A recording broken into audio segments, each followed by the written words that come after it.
strength in the air today decides the fate of nations. Air power must be ours where the cause of peace dictates. In the sky over Hong Kong, over the sands of the Middle East.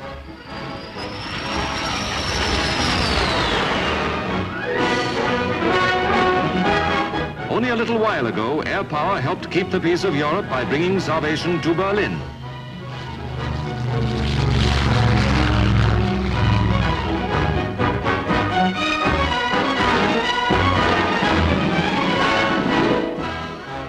And now across the world to Asia, where those who fight terrorists in Malaya must be supplied by air.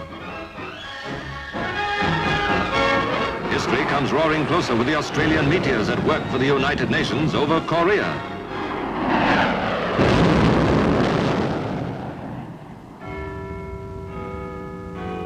The nerve centre of the RAF is in London, in the Air Ministry in Whitehall, where the Air Council meets to say when and where and how.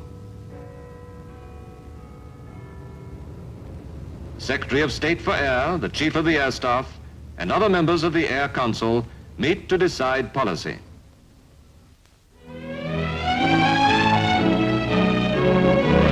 Britain's survival lies in the sea lanes and the traffic that flows along them. Today, war has spread to the third dimension, and command of the sea entails command of the air above it. Coastal Command must scan the skies and search the seas. Their eyes reach further than ever in history. We now have the Shackleton long-range reconnaissance aircraft, flying further and staying aloft longer than any of her predecessors.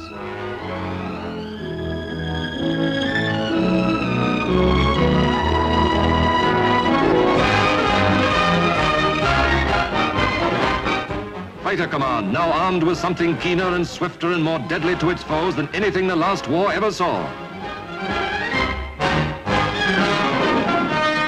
Speed is vital. Jets mean speed that takes a man and his machine 9 miles in every minute, and more to come.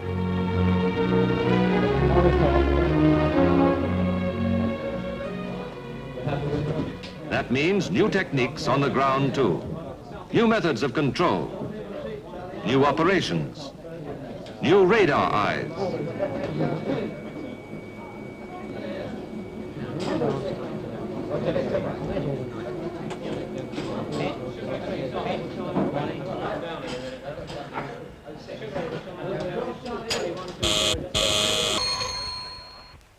Operations. King, understand 5230 north at 03. Is this correct, General? Tiger and Oxo squadrons. Scramble.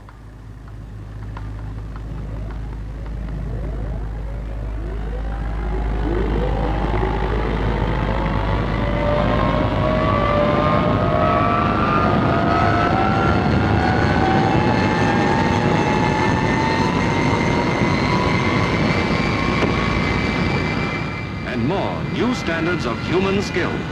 The mass takeoff that launches a squadron of jets almost simultaneously into the air from a crowded, howling runway like angry falcons.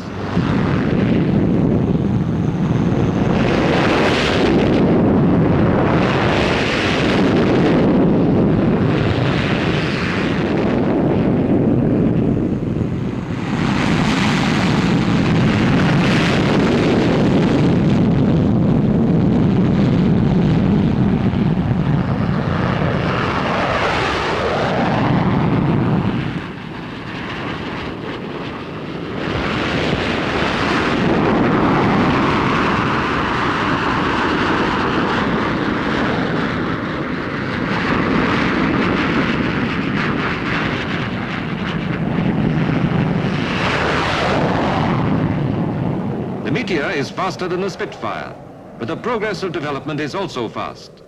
The Meteor is to be replaced by new fighters such as the Swift.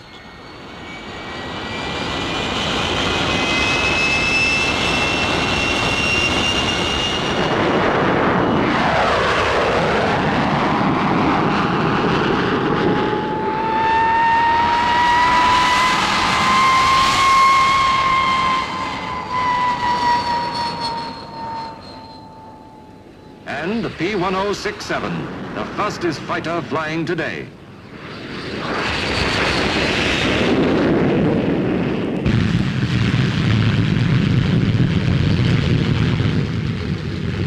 Among the bombers, Anglo-American cooperation is very close.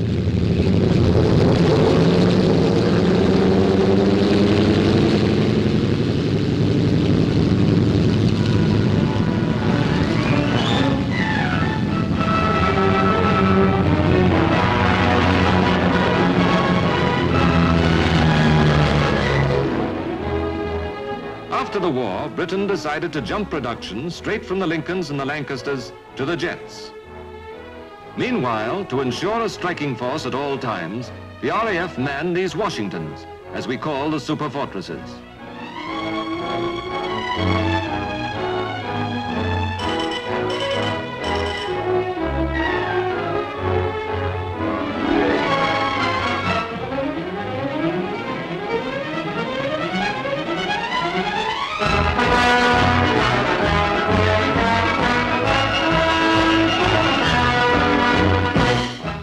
We've also provided bases for the United States Air Force, who operate such enormous airborne monsters as the B-36, most gigantic of bombers, a 10-engine battleship, 6 piston engines and 4 jets.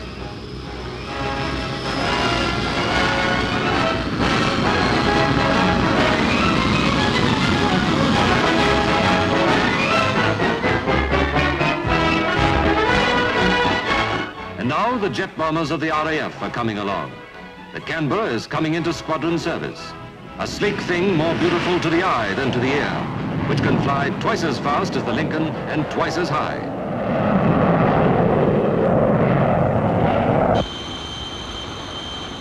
The RAF's tremendously powerful weapon to come is the Valiant, the new 4-jet bomber, a magnificent example of British engineering.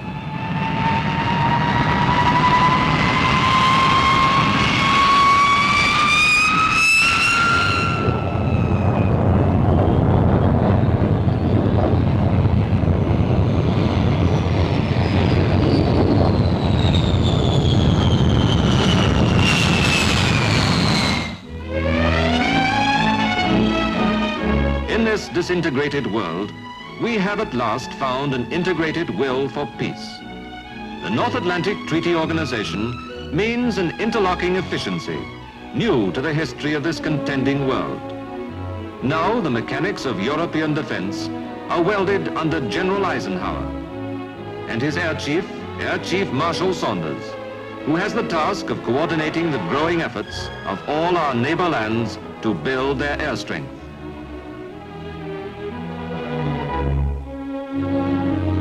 So the air, which covers without frontier or discrimination the surface of our Europe, becomes the junction of our cooperative effort. The vampires fly over Holland. The North Atlantic Treaty Organization ignores the land frontiers so that each may be inviolate.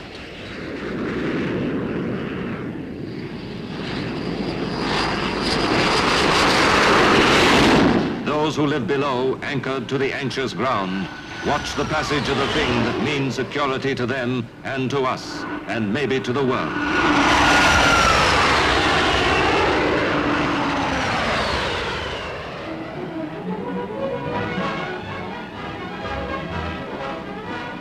Our contribution is ourselves and our brothers of the Commonwealth, the Canadians, the Australians, the New Zealanders, the South Africans,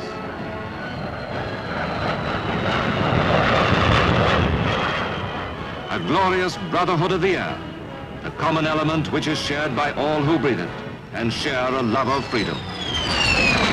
Freedom to be maintained by such roaring things as these. Together, always together, those who share the common sky of freedom must protect it together.